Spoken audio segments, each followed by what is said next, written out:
This is going to be a review of the Brinsea Ovation 56ex. And I gotta say, I think this is the best incubator ever. This will be the second time we run it, and I'm going to show you how to put it together and just tell you a little bit about my experience, which is we put 11 eggs in here, 2 of which who had sat outside overnight, so we weren't sure about those. So then we really had 9 viable eggs. We had 9 live hatches, and we never had to really do too much. It was really, when they say set it and forget it, yeah, it has this plastic tubing, and you put like a hydrant on the side, and it sucks out the water that it needs, and you can set the how much humidity you want and the temperature. It's just incredible.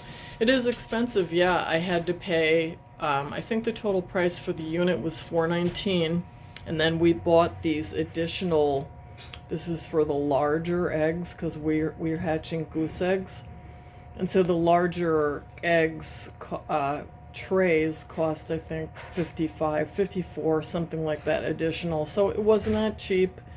We sold every chick that we hatched, so we got about half of what we spent. So it just was a really great experience for us, and I highly recommend it. Okay, so I have it set up for the geese eggs. I only have 7 this time. These are the larger trays. You do get 8 of the small trays, which I think hold a maximum of 56 eggs, hence the name EX56.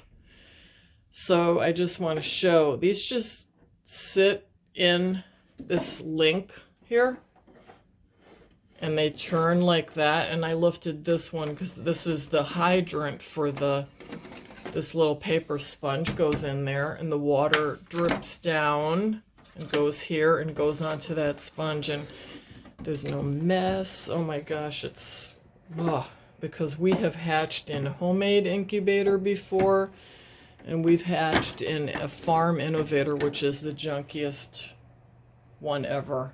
Never ever do it. Don't buy a farm innovator. So anyway, I'm going to put it back together, and I am going to show you that the one thing that was on the cons of this incubator is it's so much to clean.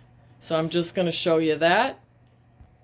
Okay, the cleaning. So you can't really tell here, but this lid is 2 layers of plastic. There, you can see that right there, and then there's this top layer. Oh my gosh. Tons of little bitsy fuzz from the chicks get all in between there, and they tell you that you can just vacuum it out, but no, not for me. I had to take it apart, so that meant 1, 2, 3, 4, it's 8 screws, and then those 2 pieces come apart, and that's it. And you know, that wasn't so bad. And actually, would it deter me from buying this unit? Absolutely not. It's the best unit ever. Okay, so the final stage of setup before adding the eggs, you have to bring it up to temperature and humidity. I added this hydrant on the side, which is just a regular, it's like a watercraft or a wine craft that I'm using on the side. That'll keep the humidity up. You can see it's working now on getting the humidity higher, and the temperature has to go up to around 99.5 to add the eggs. And we'll let it run for a little while and see that it's running nice and smooth, which it will be because this is the golden calf incubator. It's so incredible. And that's about it. I'll show you guys how the eggs go in, and then we'll be all set. I highly recommend it. Save up your dollars and you won't be sorry. Okay, that's it, folks. Do your greatest good. Okay, here we are, 24 hours later. The temperature is set for 99.5. It's right on, and you can see I have it's set for 50, but the humidity is at 40, and we're very dry weather right now because we're the dead of winter and we heat with wood. so the house is dry.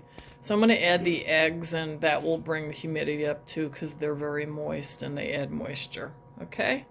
And so here we go. 7 more eggs in there starting on January 23rd. So from opening it and loading the eggs, the temperature dropped slightly and the humidity dropped down to 27, but it'll regain. That's it.